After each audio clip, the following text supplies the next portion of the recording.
जोहार। तो आज है हम कनपोड़ा गांव में और चलिए जानते हैं यहाँ का इतिहास।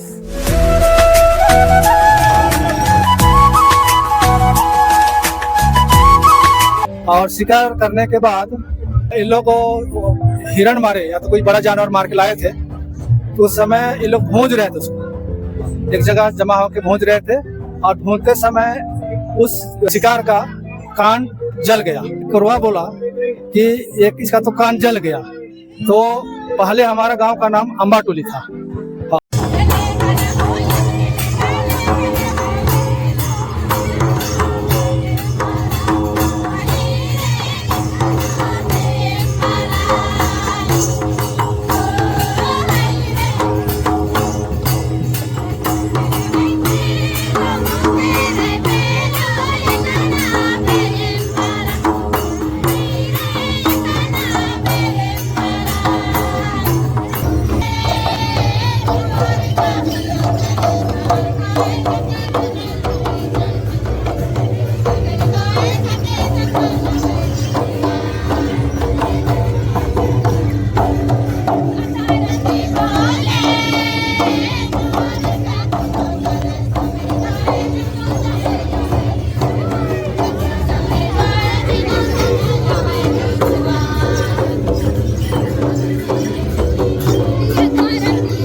आज हमें खुशी है क्योंकि हमारे बीच हमारे बेटे बेटियों को हमारी धरोहर को संजोने के लिए, उसे सुरक्षित रखने के लिए या उसे और आने वाली पीढ़ी को बांटने के लिए, देने के लिए हमें हमारे यूट्यूबर्स ट्रेनर्स जो हैं हमारे भाइयों को, बेटियों को, बहनों को ट्रेनिंग देने आए हैं। ये बहुत बड़ी खुशी की बात है और इसलिए आज हम हमारे सभी यूट्यूबर्स ट्रेनर्स का हमारे बीच में हार्दिक अभिनंदन करते हैं, हार्दिक स्वागत करते हैं। आइए हम उनके लिए जोर से ताली बजा देंगे। अगर देखें तो मीडिया का हमारे समाज में बहुत ही बड़ा महत्व है या बहुत महत्वपूर्ण जगह है और विशेष करके सभी घटनाओं को लोगों तक पहुंचाने में, साथ ही साथ हमारी संस्कृति, हमारी परंपरा, हमारे नाच गान या हमारे रीति रिवाज जितने भी हैं उसे लोगों तक प्रचार प्रसार करने में इसका बहुत ही बड़ा योगदान है। और इसलिए आज जब वे हमारे बीच अपना बहुमूल्य समय दे करके आए हैं, यह हमारा फर्ज बनता है उन्हें धन्यवाद देना, उन्हें शुभकामनाएं देना और उनके कार्यों की तारीफ करना। इस घड़ी मैं यहाँ के पचौरा के रमसमा पचौरा के माताओं बहनों से आग्रह करता हूँ कि वे अपने उद्गार भरे गानों से हमारे यूट्यूबर्स का स्वागत करें।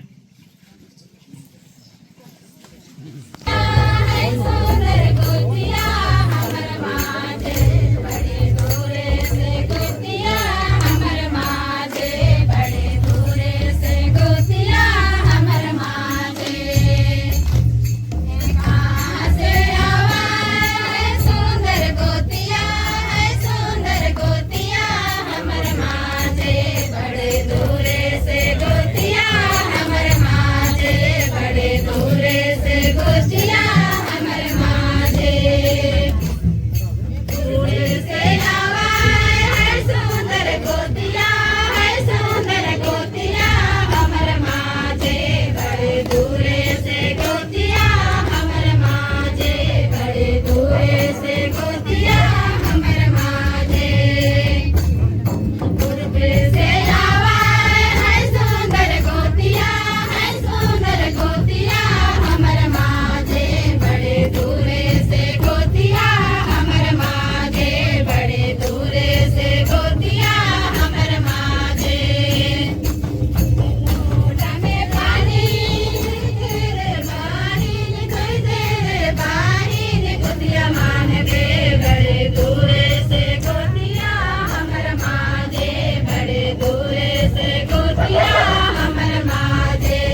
जोहर।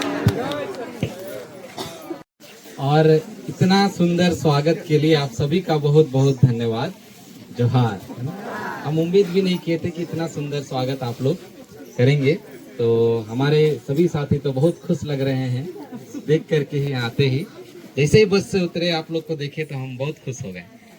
और यहाँ जो आए हैं लगभग 40 की संख्या में जो युवा हैं, ये छत्तीसगढ़ के विभिन्न प्रांत से आए हैं। कुछ लोग कोंडागांव दंतेवाड़ा से आए हैं, कुछ कांकेर से हैं, कुछ जो है कि मोहल्ला मानपुर से हैं, कुछ गोरेला पेंड्रा मरवाही से हैं, कुछ रायगढ़ से हैं, रायपुर से हैं, बस्तर से हैं, है ना, झारखंड से सिमडेगा और गुमला से भी 2 साथी जो कि आए हैं। और बाकी सब जासपुर, कुंकुरी और आसपास के सरगुजा क्षेत्र के जो कि अंबिकापुर से, सूरजपुर से साथी आए हैं।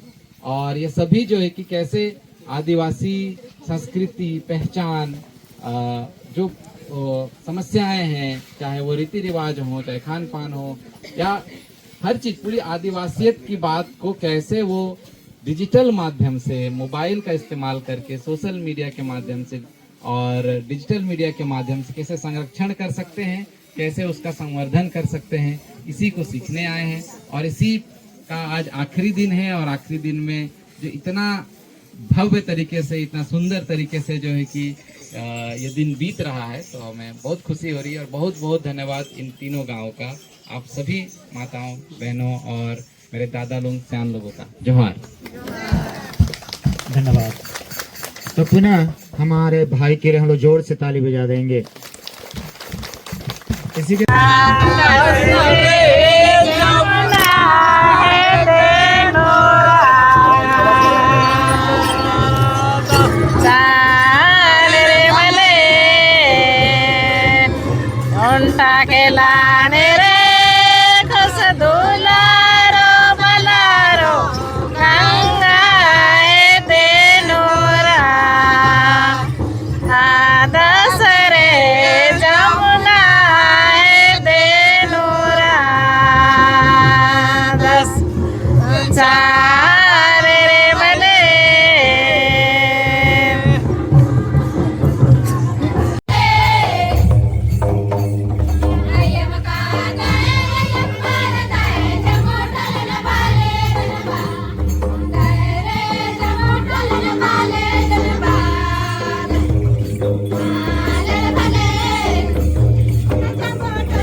यहाँ का इतिहास क्या आप बताएंगे? हमारे गांव का नाम फिलहाल कनपोड़ा के नाम से जाना जाता है। और उस समय शिकार करने की प्रथा थी, और शिकार करने के बाद इन लोग को हिरण मारे या तो कोई बड़ा जानवर मार के लाए थे, तो उस समय ये लोग भूंज रहे थे, उसको एक जगह जमा होकर भूंज रहे थे।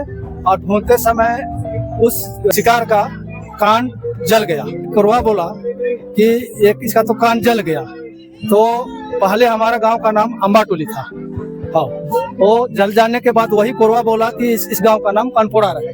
उसी दिन से हमारे गांव का नाम कनपोड़ा पड़ा। इस कनपोड़ा गांव में आप कब आए और किस सन में आए और कितने सदस्य आए? हमारे कनपोड़ा गांव में जो हमारे पुरखे थे, ये करीब करीब पुरखों के कहने के अनुसार ये 1884 लगभग में आए। और हमारे गांव में सबसे पहले कुजूर परिवार आया, उसके बाद किरकेट्टा परिवार आया, और उसके बाद टोप्पो परिवार।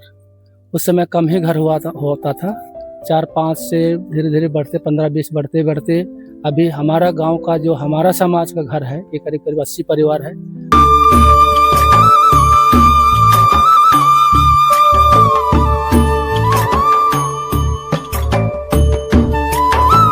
आप लोग कनपोड़ा गांव में बसने से पहले कहाँ रहते थे और कहाँ से आए आप लोग?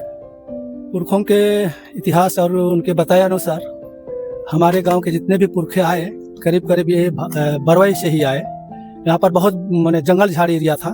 जंगल झाड़ी एरिया को खेती नुमा बनाने के लिए उनको योग्य समझे और इस हिसाब से यहाँ बसे और इस जगह को आज इतना बड़ा गांव के रूप में परिवर्तित किए। तो अखरा का इतिहास इस प्रकार से है कि हमारे उरांव समाज में पुरखों के द्वारा युवाओं को 2 ग्रुप में बांटकर शिक्षा देते थे। के ज़माने में जंगल में हम लोग के भाषा में सेंद्रा करने जाते हैं बोलते हैं, सेंद्रा करने चले जाते थे। तो हम लोग घर में औरत लोग बस रहते थे, तो लड़ाई करने आते थे तो हम लोग औरत ही हम लोग लड़के जीते थे, और एक बार नहीं 3 बार जीते थे। इसीलिए हम लोग यादगार में 3 बार जीतने के कारण ही हम लोग इस कपाल में काला टीका लगाते हैं। उसी के बाद उनको चले जाने के बाद उनको लगा कि यही करम पेड़ ने हमें बचाया, इसलिए इस करम पेड़ को बहुत महत्व देते हैं और उसकी यादगारी में करम गाड़ते हैं, और करम के नाम से बहुत अच्छा नाच गान त्यौहार के रूप में मनाते हैं। कौन से महीने में करम गाड़ते हैं?